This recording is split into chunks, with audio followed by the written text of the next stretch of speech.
Hello. Today is Thursday, July 3rd.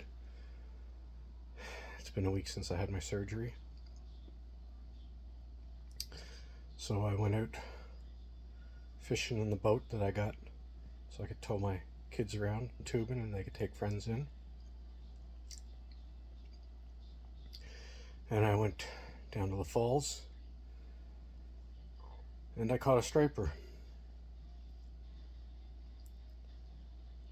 And you would think I'd be very happy. I got to take the day and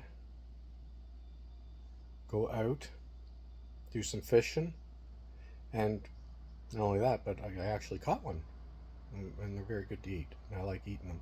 So does my daughter. She loves them. So after I catch the fish, I'm still sitting there, and I start to feel so alone because I'm out there fishing by myself, thinking about my children, thinking how much I wish I had them with me, and I have no one to share any of this with. And I was very sad because I still have to go back to court, pay thousands of dollars, and fight the discrimination and abuse that my children have been subjected to by the province of New Brunswick. Documented in the 63-page report by Dr. Lynn Steinberg, clinical psychologist, who used the 5-factor model to identify parental alienation. And not only is the mother alienating the children against me, but the Department of Social Development are supporting her. That's in the report by Dr. Lynn Steinberg. So I've always played sports, done martial arts, and been healthy. Somewhere in the last 2 years, I've developed a heart condition that is quite severe. And last week I was laying in there in the bed, and I had prepped. I had the IV in my arm. Um, let's see if I still got the mark. So I had one there, and then they put another one here in my wrist. Now look at it. They didn't put that in me when I was awake. But when I came to after the surgery, it looked like they had prodded around in there, and it's pretty bruised up. Anyway, before they wheeled me in for the surgery, they said, "You ready to go?" And I asked, "Do you have a choice?" And the nurse said, "Do you want to live?" So that's how severe my heart condition is.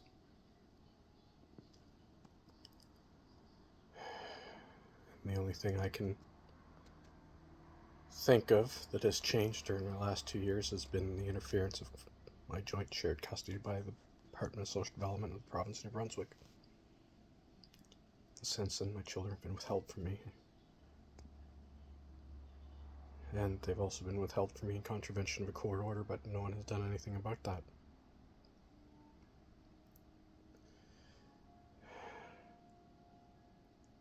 And Judge Hackett, Minister Jill Green, and whoever the current minister is now are continuing to abuse this process. Nancy Martel was the Crown prosecutor, and she was supposed to provide me all evidence and discovery. And I went in and signed a form saying, "Yep, I've received all this evidence." And she dropped the case, and Scott Larson took over, and just the week before trial, he said, "Yeah, we just made a motion the other day. All these witnesses you want to talk to, they're not our witnesses." Well, yes, they are. You've supplied affidavits for those witnesses. So he found all these documents that weren't in the file.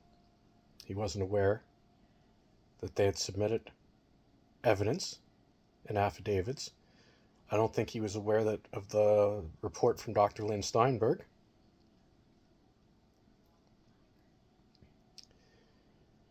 And he said he had more discovery to provide me. I've got the email of that. So when we did have a court session, I had changed my medication. I had a new diagnosis. I've been diagnosed with acute anxiety and major depression, but I went to Dr.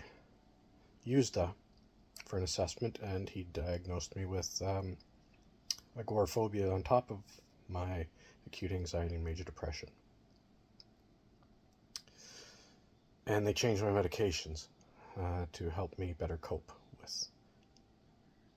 with everything.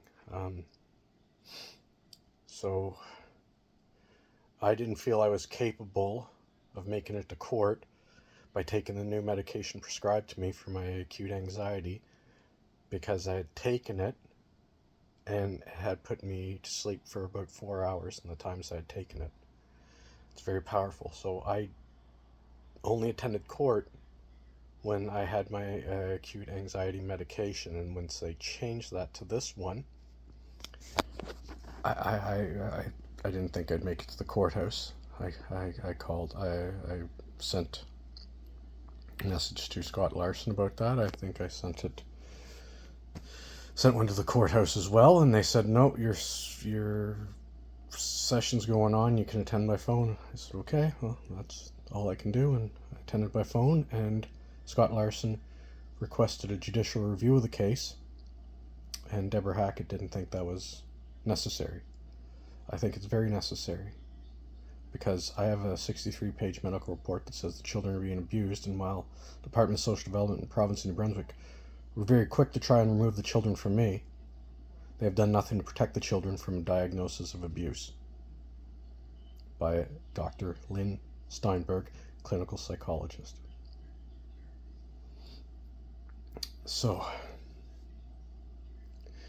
anyway, I just bear with me. I haven't really taken a look at my scars or anything, but I want it noted. I'm gonna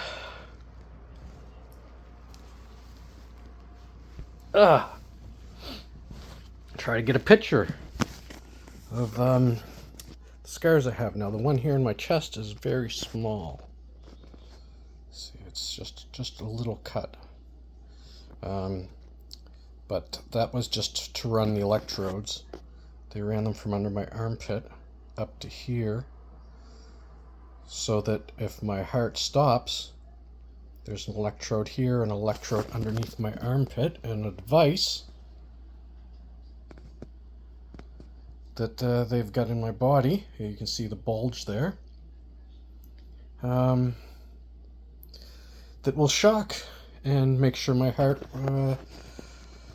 starts working again. And to test the device during surgery, they had to stop my heart to make sure the device would function properly, recognize the flat line, no heartbeat, and shock me back to life. So they told me 2 weeks not to do anything, not to lift, push, or pull anything more than 5 pounds. And I'm trying to get healthy again so that I can fight to get my children back in my life, but I tried to take a day for me, my first day that I could drive again after the surgery, a day for me to do something I love. I've done my whole life since my grandfather used to take me fishing. And I go out and I catch a nice fish, and I feel so alone,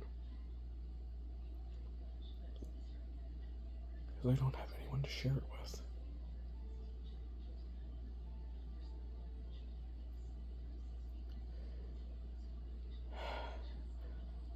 And the only ones I want to share this with are my children. And I believe that my heart condition was caused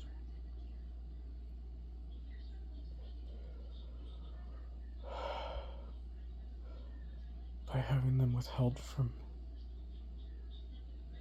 me and my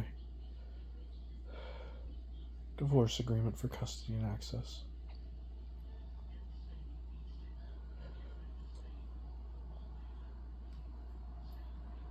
I love my children more than anything, and I don't feel alive anymore without them.